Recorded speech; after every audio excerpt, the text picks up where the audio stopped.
Halo guys, kembali lagi bersama kami di podcast Seru Abis. Abis. Oke, mungkin kita harus perkenalkan dulu loh, Pel. Ya, mungkin dari aku dulu nggak sih? Oh, boleh kalau kamu. Oke, perkenalkan nama saya Arfan Rafli. Sebenarnya saya narasumber sih. Ya, aku yang hostnya gitu ya. Iya, Gitu. kamu host. Jadi kamu tadi sudah memperkenalkan diri, mungkin aku juga harus memperkenalkan diri. Oh, kebalik gitu ya. Iya.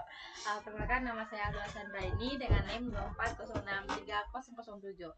Mungkin episode kali ini kita bakal membahas tentang pembangkit listrik tenaga air PL. Jadi bisa disingkat itu PLTA. Menurutku itu PLT itu salah satu pembangkit listrik yang sangat bagus sih. Ramah lingkungan, energinya gratis, dan di Indonesia juga punya banyak sungai.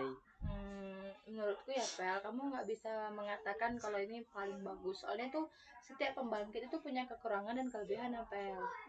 Jadi itu. Jadi kamu nggak bisa yang kayak asal ceplos gitu loh kalau menurut bahasa kasarnya gitu. Ya, kalau gitu, coba kamu jelasin gitu. Oke, aku akan menjelaskan ya. Yang pertama itu pasti biaya itu mahal ya. Belum lagi generatornya, turbinnya, terus tuh biaya sampai transmisi itu bukan pekerjaan kecil, Pel. Belum bendungannya itu kan butuh biaya yang besar. Tapi kan itu investasi jangka panjang, bisa dipakai bertahun-tahun gitu.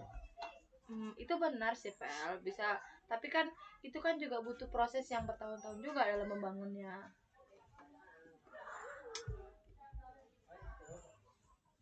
Masuk akal sih, tapi sebelum kita debat lebih jauh, mungkin kita jelasin dulu nggak sih apa itu PLTA? Boleh. Kamu jelasin, aku jelasin ya? Biar aku aja sih. Oke, mau jelasin aja dulu ya. PLTA itu pembangkit listrik yang memanfaatkan energi air kan, Iya. untuk menghasilkan energi listrik. Mm-mm. Jadi air yang ada di bendungan itu memiliki energi potensial karena posisinya itu lebih tinggi.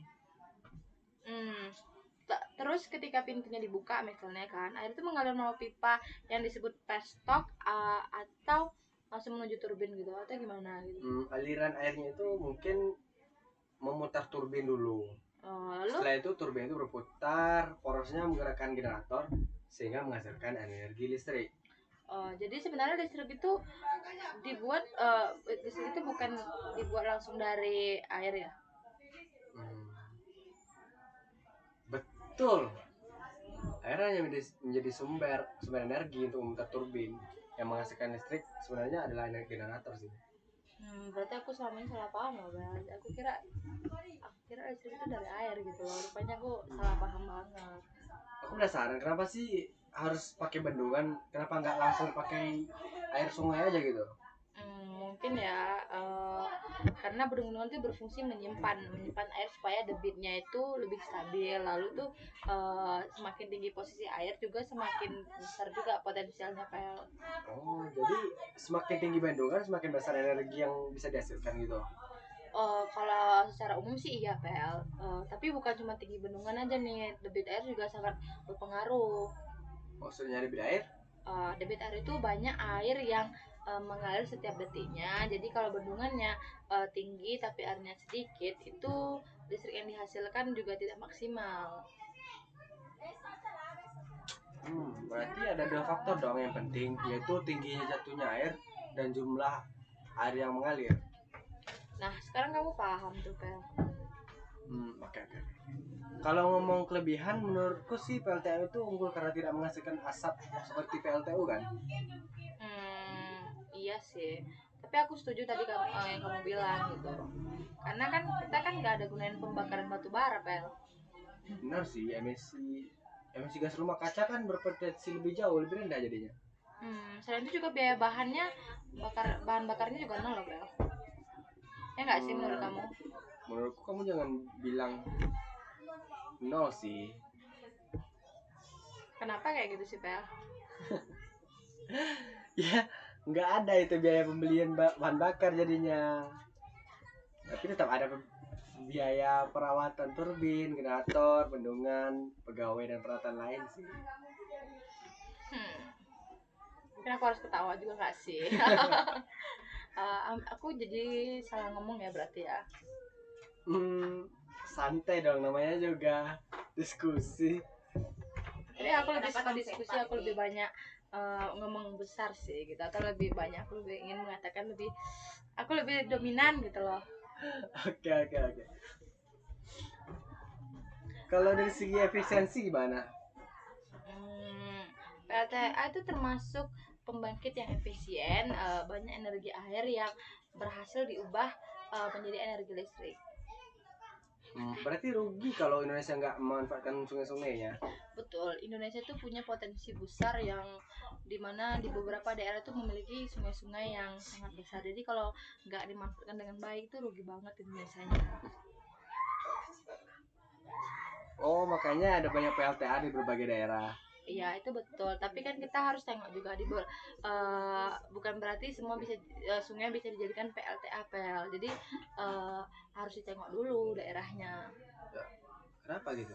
Yang pertama ya, kita tuh harus membuat studi kelayakan. Apakah daerah itu pantas dibuat bendungan atau tidak. Terus tuh lingkungannya apakah air tuh tercemar, bisa tercemar atau gimana gitu. Jadi kita nggak bisa langsung kayak di daerah itu kita langsung buat PLTA. Kita harus tengok dulu, harus turun ke masyarakatnya dulu. Nah, sekarang kita bahas kekurangannya lagi gak sih? Akhirnya katanya tadi nggak banyak sih. Yang pertama biaya pembangunan tinggi nggak sih, tadi kekurangan tadi kan kita udah jelasin juga kan, biaya pembangunan itu tinggi. Terus tuh ekosistemnya, bendungan tuh bisa mengubah ekosistem PL. Contohnya? Misalnya nih ya, jalur migrasi ikan terganggu. Itu sih contoh yang bisa aku jelaskan, jalur migrasi ikan itu terganggu. Oke. Emang ada lagi nggak? Mungkin lahan pertanian sih PL itu, atau permukiman yang mungkin harus kita direlokasikan, karena nggak semua masyarakat tuh setuju kalau kita membangun itu PLTA-nya gitu. Jadi kita perlu izin dari masyarakatnya langsung untuk membangun suatu pembangkit listrik tenaga air itu sendiri. Betul juga sih, karena kan ada dampak sosial yang harus dipertimbangkan kan. Terus kalau musim kemarau gimana? Kalau musim kemarau, tapi itu bisa jadi masalahnya sih, karena debit air itu bisa menurun, jadi sehingga produksi air listrik itu juga ikut berkurang. Berarti PLTA sangat bergantung pada kondisi alam dong. Iya, sangat bergantung. Sini mungkin aku ada pertanyaan sih. Silakan, aku akan menjawabnya. Kalau hujan deras selama 1 minggu gitu, berarti listriknya bakal bertambah terus dong? Enggak sih Bel, karena dia ada batasnya. Jadi turbin itu kan juga ada batas kapasitas turbin namanya gitu. Kalau air terlalu banyak, jadi loh kenapa? Ya karena ya kalau air terlalu banyak, justru bendungan arus yang mengeluarkan air lewat spillway namanya itu, supaya tetap aman. Berarti nggak semua air itu dipakai buat menghasilkan listrik? Iya, benar sekali. Nggak semua air bisa dikatakan listrik.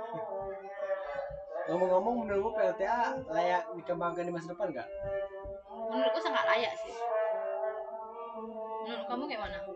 Loh, tadi di awal kamu bilang kamu nyerang-nyerang terus. Ya karena kamu bilang itu dia paling bagus loh, Per. Itu aku bisa membantah dong. Jadi intinya bukan menolak PLTA.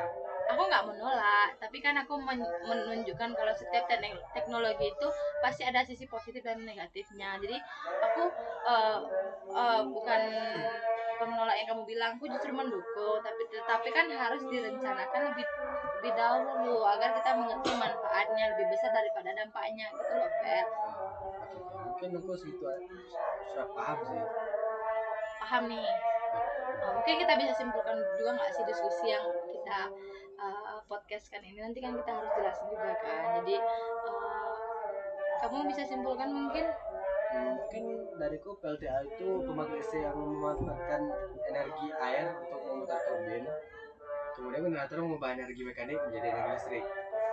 Kelebihannya antara lain menggunakan energi terbarukan, emisinya rendah, efisiensi tinggi, dan beroperasi relatif rendah setelah pembangkit beroperasi. Berarti aku bisa mengatakan sedangkan kekurangannya juga adalah biaya pembangunan yang besar bergantung pada debit air serta dapat memberikan dampak terhadap lingkungan dan masyarakat jika tidak direncanakan lebih maksimal gitu. Jadi bisa disimpulkan bahwa PLTA itu merupakan salah satu solusi penting untuk memenuhi kebutuhan listrik. Tetapi pengembangannya harus tetap memberikan aspek ekonomi yang bagus serta sosial dan lingkungan. Nah, kamu udah ngerti. Mungkin itu aja gak sih, Dol? Ya mungkin tak aja sih, mungkin lebih kurangnya atau teman-teman ada kritik dan saran bisa Tinggal sampaikan nanti komen di bawah ini komen di gitu. bawah ya. Ya, mungkin kita akan menerima kritik dan sarannya gitu dari komen di Bukan, bawah. bukan kita sih, tapi kamu aja sih. Kan ini buat kamu aja. Tapi kan aku butuh bantuan kamu gitu. Oke, nanti kami jawab bersama. Mungkin terima kasih sudah mendengarkan podcast kami. Sampai jumpa di episode berikutnya. Dadah. Dadah. Yes, ada temu ini nak.